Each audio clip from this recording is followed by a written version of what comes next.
మొక్కలు నాటే కార్యక్రమంలో ప్రతి ఒక్కరూ భాగస్వాములు కావాలని జిల్లా కలెక్టర్ ఎంఎన్ హరేంద్ర ప్రసాద్ జిల్లా ప్రజలకు పిలుపునిచ్చారు. పచ్చదనంతో పర్యావరణం సమతుల్యత లభిస్తుందని కలెక్టర్ అభిప్రాయపడ్డారు. శుక్రవారం ఉదయం ఆంధ్ర యూనివర్సిటీలోని ఇంజనీరింగ్ కళాశాల మైదానంలో అటవీ శాఖ ఆధ్వర్యంలో వనం మనం కార్యక్రమం జరిగింది. ఈ కార్యక్రమానికి principal conservator of forest SS Sridhar తో కలిసి కలెక్టర్ హాజరయ్యారు. ఈ సందర్భంగా మైదానంలో మొక్కలను నాటి జ్యోతి ప్రజ్వలన చేసి కార్యక్రమాన్ని ప్రారంభించారు. అనంతరం కలెక్టర్ మాట్లాడుతూ చాలా కాలం తర్వాత వనం మనం కార్యక్రమం ప్రారంభించుకోవడం ఆనందంగా ఉందన్నారు. రాష్ట్రంలో 1 కోటి మొక్కలు నాటి ఆంధ్రప్రదేశ్ ను హరితాంధ్రప్రదేశ్ గా తీర్చిదిద్దడానికి ప్రభుత్వం సంకల్పించినట్లు చెప్పారు. దీనికి శ్రీకారం చుట్టే విధంగా విశాఖపట్నం నగరంలో నేడు వనం మనం కార్యక్రమాన్ని నిర్వహించుకుంటున్నామని అన్నారు. ఈ కార్యక్రమంలోని విశాఖపట్నం పార్లమెంటు సభ్యులు ఎం శ్రీభరత్, విశాఖ ఉత్తర నియోజకవర్గం శాసనసభ్యులు పి విష్ణుకుమార్ రాజు, ఇతర ప్రజాప్రతినిధులు, అధికారులు, సిబ్బంది, విద్యార్థులు తదితరులు పాల్గొన్నారు. నా ప్రియమైన పిల్లలందరికీ కూడా వన మహోత్సవ శుభాకాంక్షలు. చాలా సంవత్సరాల తర్వాత వనం మనం కార్యక్రమాన్ని మళ్ళీ మనము ప్రారంభించిన విశాఖపట్నం జిల్లాలో విశాఖపట్నం నగరంలో మనం జరుపుకుంటున్నాము. ఇప్పుడు చాలా మంది మాట్లాడారు ఎంత damage as humanity we have caused to the environment అని. దాని యొక్క ఇంపాక్ట్ని ఎవ్రీ డే వీఆర్ ఎక్స్పీరియన్సింగ్. మీరందరూ పేపర్లో చదివి ఉంటారు. మొన్నే కేరళ రాష్ట్రంలో వయనాడులో ఒక పెద్ద ప్రమాదం జరిగింది. A huge landslide happened and hundreds of people lost their lives.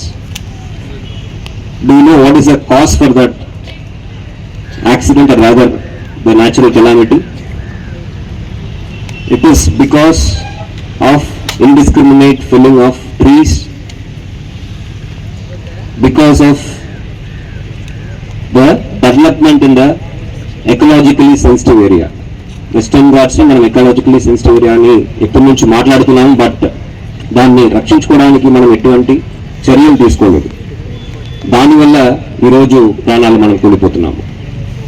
మొన్న ఒక 10 రోజుల క్రితం మీరందరూ పేపర్ చదివి ఉంటారు. Because of sea level rise, some of the cities are going to be under the sea in the next 100 to 150 years. Do you know Vizag also, some parts of it will be under the sea if the prediction goes right. How many of you read it in paper? So that is the kind of impact which is happening because of climate change. ఈ climate change అనేది overnight జరిగేది కాదు.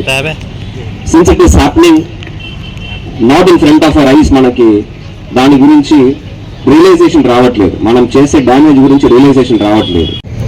మన విశాఖపట్నం ఒకవైపు port, steel plant, అదేవిధంగా కొంత red కేటగిరీలో ఉన్నటువంటి అంటే పొల్యూషన్ చేసేటువంటి ఇండస్ట్రీస్ మన దగ్గర చాలా ఉన్నాయి. సో నిన్న ఒక కాన్ఫరెన్స్ జరిగింది, నేషనల్ కాన్ఫరెన్స్, ఒకటి పొల్యూషన్ మీద ఒక కాన్ఫరెన్స్ జరిగితే దాంట్లో చర్చించినటువంటి అంశాలు చూస్తే మనకు మొక్క యొక్క ప్రాధాన్యత ఎంత అన్నటువంటి విషయం తెలుస్తుంది. మీరందరూ గుర్తుంచుకోవాలి. మీరందరూ భవిష్యత్తులో మీరు ప్రశాంత జీవనం సాగించాలి, ఎలాంటి ఇబ్బంది లేకుండా పర్యావరణ పరంగా అనుకుంటే కొన్ని సందర్భాల్లో ఒక 30-40 సంవత్సరాల తర్వాత ఇదే పొల్యూషన్ కంట్రోల్ అయితే, బయటికి కంట్రోల్ కాకుండా అలాగే ఉంటే మాత్రం మీరు బయటకి మాస్కులతో తిరగాల్సిన పరిస్థితి వస్తుంది. ఎయిర్ ప్యూరిఫైర్ మాస్కులు పెట్టుకొని తిరగాల్సిన పరిస్థితి వస్తుంది. అది రాకుండా ఉండాలి అంటే ప్రస్తుతం మన రాష్ట్రంలో పొల్యూషన్ నిబంధనల ప్రకారం ఉండాల్సినటువంటి పొల్యూషన్ లెవెల్స్ ఎంత అంటే 60/60 మైక్రోగ్రామ్స్ పర్ మీటర్ క్యూబ్ ఉండాలి. మామూలుగా 60 ఉండాలి. రాష్ట్ర వ్యాప్తంగా ఉన్నటువంటి అన్ని పట్టణాల్లో కొద్దిగా అటు ఇటు తేడాతో 60 ఉంటే మన విశాఖపట్నం 120 మైక్రోగ్రామ్స్ పై మీటర్ క్యూబ్ ఉంది. అంటే దీన్ని బట్టి ఏమర్థమవుతుంది, మనకు అత్యంత ప్రమాదకరమైనటువంటి స్థితిలో విశాఖపట్నం ఉంది. దాని తీవ్రతను తగ్గించాలి అని అంటే మనకున్నటువంటి మరొక అడ్వాంటేజ్ ఏంటి అంటే మన రాష్ట్రం యొక్క అటవిక అంటే ఫారెస్ట్ కవరేజ్ తీస్తే 23% ఉంది మన రాష్ట్రం యొక్క ఆవరేజ్.